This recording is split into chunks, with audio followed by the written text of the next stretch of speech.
go. Greetings all, Shane Bruce, resto mod Daisy, and today we're going to be looking at what is known to be established fact. It's an assumption that I've always worked under because that's what I've always heard, and yet I've never actually checked to see if it is true. So we're going to do that today. Today's topic is old plungers, pre-1978, 58 to 78 or so, and new plunger assemblies. These are everything after 1978. So here we have the new plunger. Good example of that is this one here. Easy to see. You'll notice that it has a back plate. That back plate is slightly inclined off of perfectly plumb, about 15 degrees or so. And this was a result of engineering changes that happened after the lawsuit in 1977-78, when Daisy had to engineer guns that had plastic safeties, or safeties in them. It turned out to be plastic. Now, prior to 1978, this was the plunger you would encounter most often in small frame Daisies. Now you'll notice that there are differences between the two plungers. The early plunger, this one here that I'm pointing at, is a pre-78, and it features a backplate that is straight. In other words, it's at a straight 90-degree angle, slight twist on the base of the plate, but 90-degree angle, straight back plate. Also notice that the construction of the plunger assembly, the rear of it here, is squared off. The new current production plunger from 78 up until today features a different back plate, slight inclination. Now, why the slight inclination? Let's go down here to the cutaway and we'll show you why. Here is the infamous or famous plastic trigger, made of plastic. Has an onboard safety that you can engage and disengage when you fire the gun.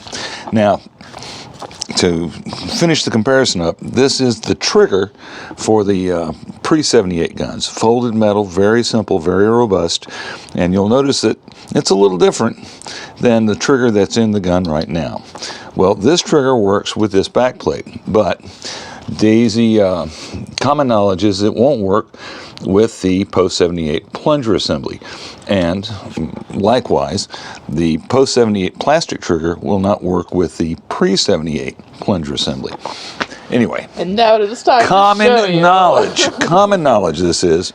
So now we're going to actually show you, the viewer, that, well, we're going to find out. Is it true? All right, so here we have our Cutaway 105B. It has the post-78 trigger and a post-78 plunger assembly with the offset back plate and the post-78 plastic trigger. So here we go. Here we go. Is it going to work? Here it comes. Here it comes. It's sneaking up on the trigger. The trigger's getting pushed. Click. The sear's engaged. Watch your hand down there. And when you pull the trigger, clink, it works.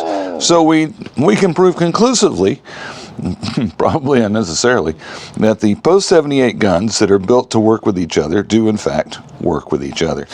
Now, All right. let's see if we can get a pre-78 trigger to work with a post-78 plunger assembly. Oh, Jesus, I just realized something. We're going to need a trigger return spring. Fortunately, I think I can get one fabbed up without too much trouble. Maybe not. Probably not. Logistics. Yeah. Oh, come on, man. I screwed this up. Oh, do you really need it? Yeah, you got to have a return spring.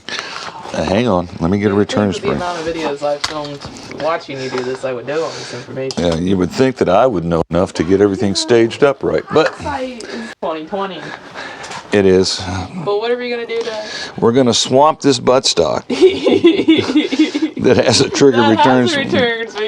But then we have to be careful not to put the return spring buttstock in with the gun when it, in fact, does not need one. That'll require a little bit. My apologies. For the video, it's fine. My apologies, the viewership. And I thought I'd covered everything. Bro, you do not have your lesson ready. I didn't have my lesson ready.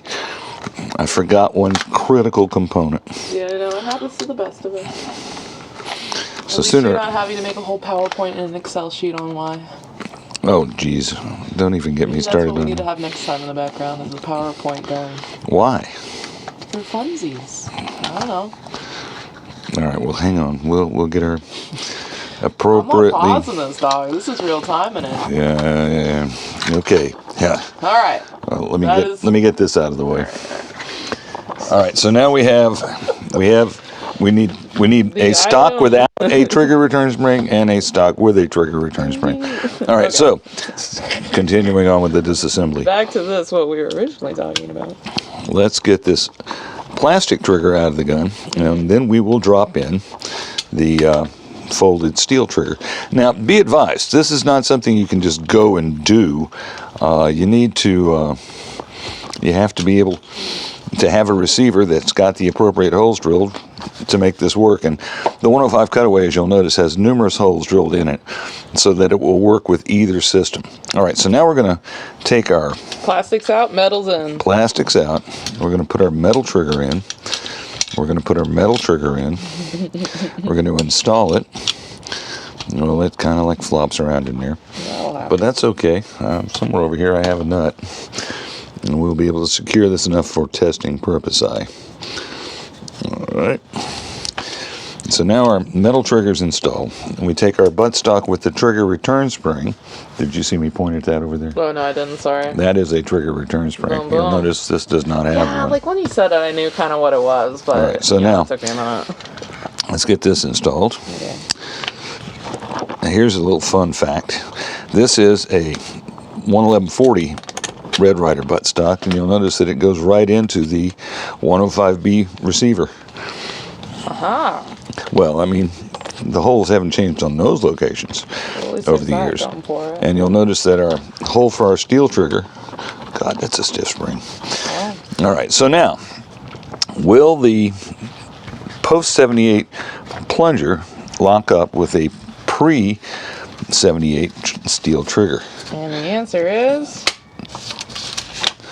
yes. By God, it did. Okay, well. Does that mean the post triggers, the plastic triggers, are all now toast?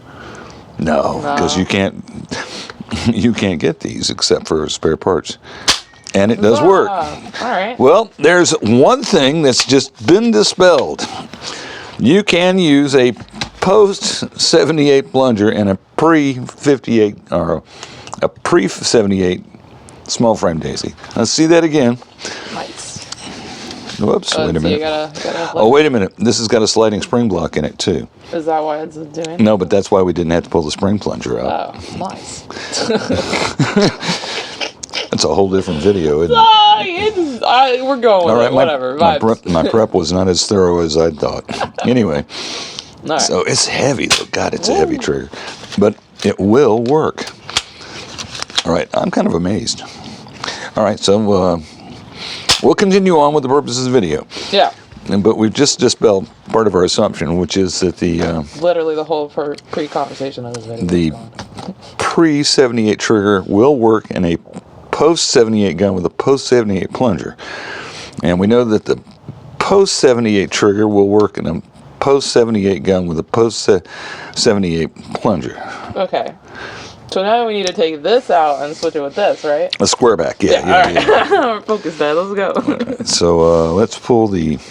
Because we don't need the spring in that anymore. So no, we're not swapping it. We're going to put the steel trigger back in. Yeah. But no, there's no point in that, is there? No, why? Well, no, because we know that works with that, right? Yeah, so well, we also knew that this wouldn't work. This wouldn't work with that, but it does. So then, then don't we need to use this one and this one? Plastic with this one, right? Yeah, okay, that's what we need to do. And we'll probably find out that works with that one as well. So the whole point of this video was pointless. No. Whatever, dude. We're just still gonna put it up. All right. Well, I'm gonna be flabbergasted if all of this daisy lore turns out to be horse crap. Hogwash, yeah. Okay, now it's got the SSB in it. That actually works to our advantage because we don't have to install the spring anchor. All we have to do is. How are we taking this out? We're going to pull it out. Do I need to pause? No. Okay. We're just going to pull it out. Yeah, it's the cutaway. It's the cutaway. Yeah. You don't have to, put it in a vise and clamp it and slamp it. It's the cutaway. And we're also going to dismount the SSB.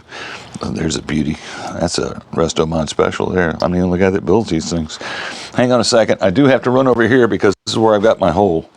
Oh, well, I'm not following you. Okay, we'll follow you, actually. Well, I have to compress. Oh, and this is a 499 spring. It's a very light spring. I have to compress the spring. I have to pull the SSB out. So now, that's a post 78 plunger. That's a God, the scope of the video just changed so much. All right, so now we're going to the Free balling, dude. We're old one. We're going old and plastic. Pre 78 square back. We're going to install the SSB in it. There ain't no slide angles on this. There's nothing special about this aside from the fact that there's a hole here.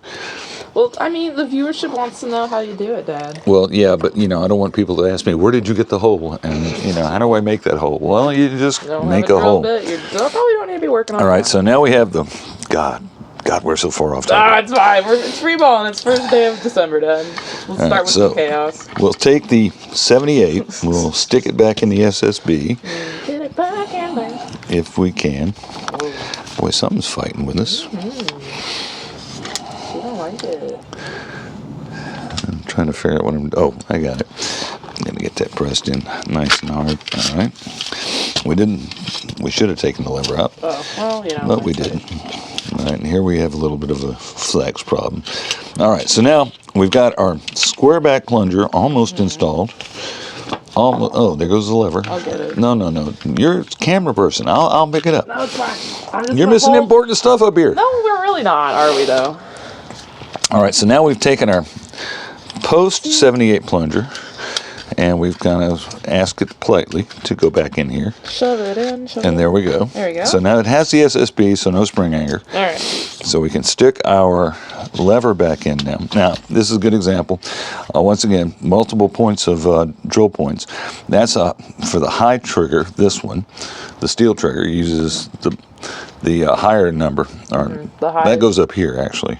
Yeah. Okay, and that's a high pivot, low pivot lever holes here. That's what that's all about. Oh, are you sure? Yeah, I am positive, because if you'll notice, see this hole mates up with that little slidey steel piece is the sleeve inside. Yeah. All right. So you got it in. It's in. It's engaging the back plate. Yep. So it should work once we get it stuck in there. Love it. Now we put that in, and we're gonna do the plastic trigger. Plastic trigger's going in, and I have moved it. Oh, there it is. And we have to wrestle with this one because the safety button has been disabled. Oh, right. Well, that's just something personal. Did you really need the safety button? Well, yeah. Okay, we'll say for the viewership. All right, now when you're getting these triggers installed, here's a. Let's see if we can get this. You'll notice that here on the bottom of the assembly, there's a little shelf. Can you see the little shelf? We'll go with it. Yeah. Right here. Yeah, it's like point. Okay. That's got to sit on this piece of steel. Okay. All right, and that's what helps you get it lined up. Mm-hmm. Then you get your hole lined up. Drop your screw through there. Your bolt, pardon me, not a screw. And so now we've got a post 78 trigger, made it up with a pre 78 back plate. We take our butt plate with the trigger return spring, we put it over here. We don't need it. We don't need it because you don't need a trigger return spring. It's integral to the unit. Once again, an old Red Ryder buttstock, slaps on it, and screws in place. And God, what are we going to do if it actually works either way? Bro, this whole video would be null and void. No. One thing it'll tell you is you can use a new plunger assembly in an old gun. All right. Science. All right. I got a feeling this is going to work because I think this is going to... I don't think it will. No, it ain't going to work because there's nothing for it to hook on. I can't quite make the... You know what, though? Do you think it would if you just... If we can get enough light on this... we'll get enough light on it. That sear wants to go. I can zoom in. It wants to go. But, okay, well... Now we know. So... No engagement. No engagement. So... The verdict is out. Part of the assumption is correct. You cannot use a 90-degree back plate, a pre-78 plunger assembly, and a post-78 trigger gun. But... However... The mighty, mighty steel trigger doesn't care. Nope. It will work with the new plunger assembly or the old.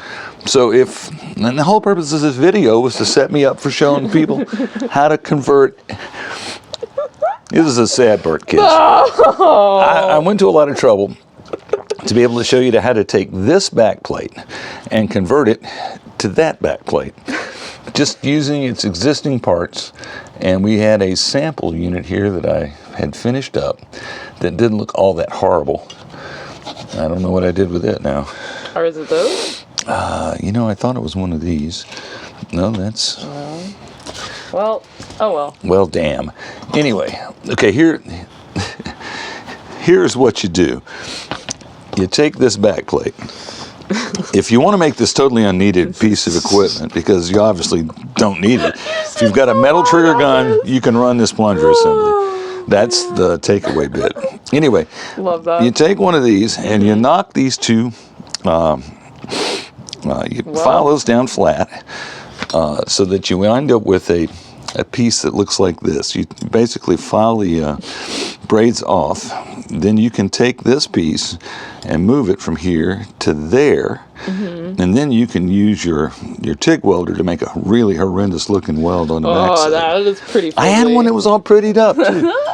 Oh, there it is. Is it this one? Oh, that's no, that's even worse. Oh, that's even there worse. We go. Now, see, that looks a little more presentable. Oh, so much better. Woo. But all you do is you file down the tabs that are holding it in place.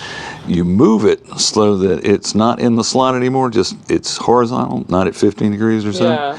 And then tack weld it at the back end and profile the back of it, and you have a functional plunger assembly that's been fabbed out of the current assembly that will work in the gun with the square requirement. But you don't the reality is you don't need that. You don't need to fuck with that. At all. Oh, oops, sorry. Well, okay, kids. Well, that video started, got a little sideways on us and wound up with a result we didn't anticipate. A little cattywampus. However, it is true. We'll prove it once more time. The straight back plate gun will not lock up with the plastic trigger. This is beyond doubt. It tries. See how that it wants to, but it can't get enough purchase. So I guess that 15-degree angle was adequate to prevent that from occurring. Well, all right, sideways video. We did learn something from it, though, which is the steel trigger guns are superior to the plastic trigger guns. So, you know, I guess I should do another video on how to make one of these. Anyway, that's all we've got for you today, kids. And we're not going to bother showing you the video about how to weld up the back plate on the post 78 plunger assemblies, because you just don't need to mess with that, all right? So if you can't find a square backplate plunger for your pre-78 small frame Daisy, just use one of the current production ones. They work. That's all we've got for you today, kids. This is Shane Bruce with Rest on My Daisy, signing off.